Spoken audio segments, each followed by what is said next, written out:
Welcome to CabinLivingToday.com. You need to hear this if you're going ice fishing this winter. First off, always check the ice thickness.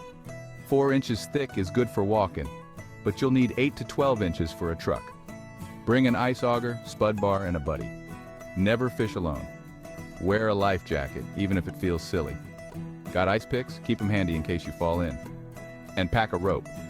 You never know when you might need one. Watch for cracks and pressure ridges. Those are danger zones.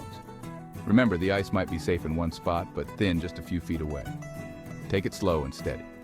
And hey, always tell someone where you're going and when you'll be back. All right, stay safe out there and happy fishing. For more information, visit CabinLivingToday.com.